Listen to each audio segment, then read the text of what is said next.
जब कुछ ही दिनों में साढ़े साथी का प्रथम प्रवास क्रम पूर्ण होने वाला हो, वहीं देवगुरु बृहस्पति, राहु एवं केतु जैसे ग्रह भी जब परिवर्तन की ओर अग्रगामी हो, तो उसके पहले का समय अंतराल अति महत्वपूर्ण हो जाता है।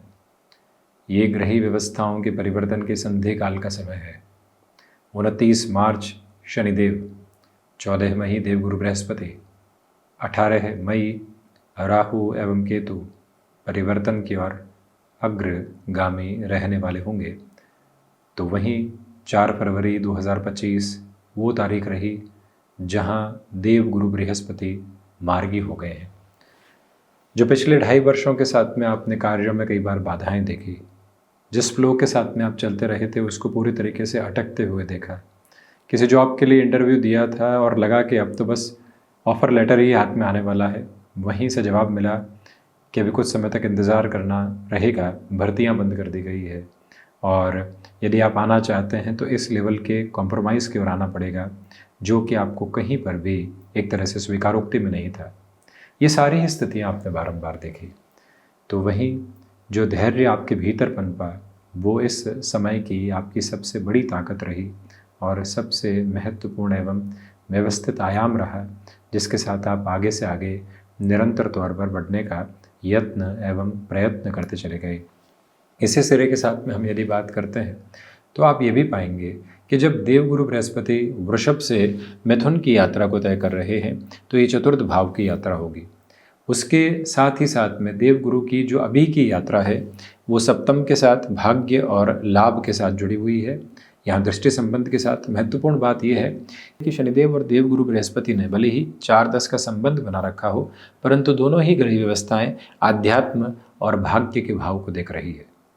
इसी वजह से सबसे पहले इस एक स्पेसिफिक क्लैरिटी को लेकर चलना चाहिए कि आप यदि अपनी कर्मशीलता के सहारे भाग्य को खोजने की उस अवस्था में हैं तब भी बेहतरी है। इसका अर्थ ये है कि आप यहाँ किसी जॉब के साथ में हैं और अब चाहते हैं कि यहीं से प्रमोशन मिले, स्थान परिवर्तन की गुंजाइशें मिलें, तो अपनी कर्मशीलता के साथ में आप चलते रहिएगा। भाग्य आगे दस्तक देने की अवस्थाओं के साथ इन 1.5 से 2 महीनों में रह सकता है। ये तत्पर तैयारी करके चलें। कोई इंटरव्यू आपने बहुत पहले दिया था और आपको रिजल्ट्स की एक्सपेक्टेशन अब है, तो उस लिहाजा भी इस समय अनंतर क्रम को आप अत्यधिक व्यवस्थित स्वयं के लिए मानकर चल सकते हैं। इसमें कोई भी दुविधा एवं दुराव वाली बात दूर दूर तक भी नहीं है। हम ये भी आपसे प्रमुख तौर पर यहाँ निवेदित करना चाहेंगे कि इस समय अंतराल क्रम में चलते हुए आपकी यात्रा के प्रवाह के साथ में गृहस्थ पक्ष का अद्भुत सहयोग आपको प्राप्त है। देवगुरु बृहस्पति की जो 5वीं दृष्टि सप्तम भाव पर है, आप यहाँ जॉब से बिजनेस की ओर शिफ्ट होना चाहते हैं। डर ये है कि गृहस्थ पक्ष, भले ही पत्नी पक्ष हो या फिर पति पक्ष, वहाँ से हामी मिलेगी या नहीं।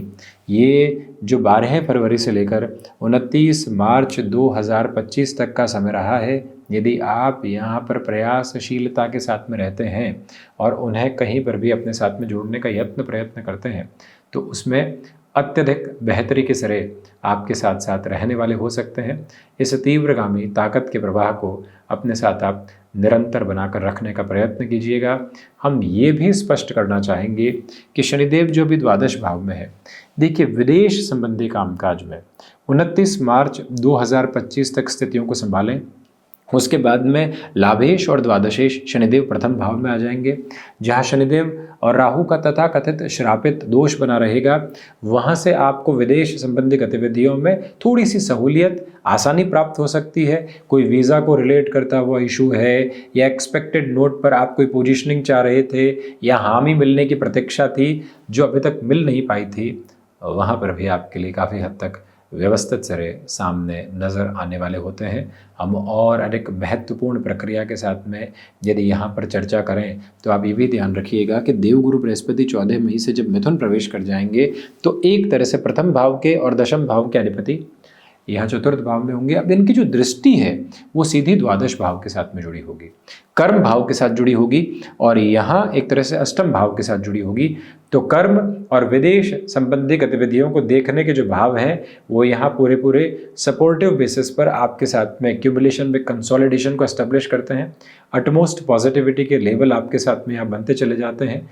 ये जो प्रक्रियाबद्ध चरण है अत्यंत सहयोग की अवस्थाओं को आपके साथ में लेकर चलता है, जहाँ से कोई भी और दिक्कत एवं दुविधा आप स्वयं के लिए प्राप्त करने वाले नहीं होते। तो कुल जमा जोड़ 29 मार्च और उसके बाद 14 मई तक विदेश संबंधित गतिविधियों के साथ में अत्यधिक संभल कर चलने की जरूरत है। अब जो ये कार्यक्रम की रूपरेखा बनी और जिस वजह से आपके समक्ष आना हुआ, उस महत्वपूर्ण बिंदु की चर्चा करते हैं। 29 मार्च से 18 मई तक शनिदेव और राहु का तथाकथित तौर पर बनने वाला श्रापित दोष सामने रहेगा। महानुभाव भयाक्रांत हो रहे हैं, बारंबार चर्चाओं को सुनकर खुद को नेगेटिव कर रहे हैं। हम आपसे बारंबार ये निवेदन करना चाहेंगे कि ये जो प्रथम भाव के साथ में बन रही स्थिति है, इसमें साढ़े साथी अपने मध्य प्रवास क्रम में आ जाएंगी। संघर्षों का जो अतिरेक और चरमोत्कर्ष होता है वो सामने है, परंतु आप कहीं पर भी खुद को कंफ्यूज मत कीजिएगा। राहु जाती हुई स्थितियों में व्यक्ति को और अधिक कंफ्यूजन दे दिया करते हैं, क्लैरिटी नहीं आ पाती। जो कार्य करते रहे हैं उसी के साथ में दुविधाएं लगने लगती है। जो इलाज हमारे लिए चल रहा है लगने लगता है कि वो गलत है, किसी और सिरे की तरफ जाते हैं। ये सारी ही प्रक्रिया नकारात्मकता के भाव को प्रदर्शित करती है। उससे पूर्णकालिक तौर पर संभल कर आगे बढ़ने की आवश्यकता है। हम ये स्पष्ट तौर पर आपसे निवेदित करना चाहेंगे कि किसी भी सिरे की जल्दबाजी को अपने साथ देखकर बिल्कुल भी नहीं चलना है। जितना सावधानी पूर्वक आप आगे बढ़ेंगे, जितना शांत चित्त भाव के साथ में आप आगे बढ़ने वाले होंगे, उतनी ही पॉजिटिविटी क्यूमुलेशन में आप अपने लिए यहाँ एस्टेब्लिश करते चले जाएंगे। यानी कि कन्फ्यूज़न से दूर हटकर आप अपनी जर्नी को आगे की तरफ इवॉल्व कीजिएगा।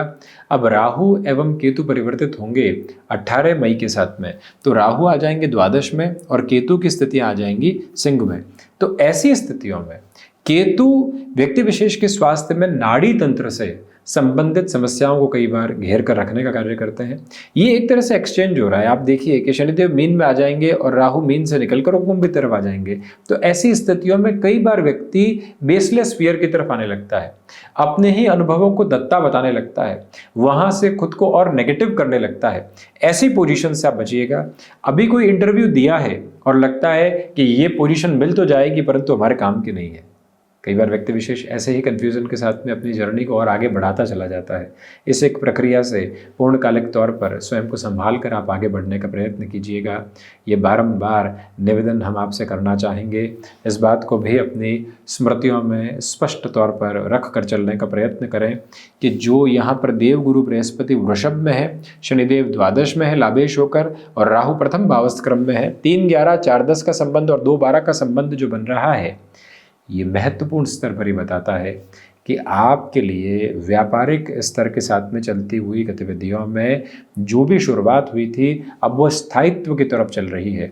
अब इन 4 ग्रह व्यवस्थाओं के मानक की तो चर्चा हुई, परंतु मंगल 2 अप्रैल 2025 तक मिथुन राशि स्थान में ही है। 24-25 फरवरी के आसपास मार्गी होंगे।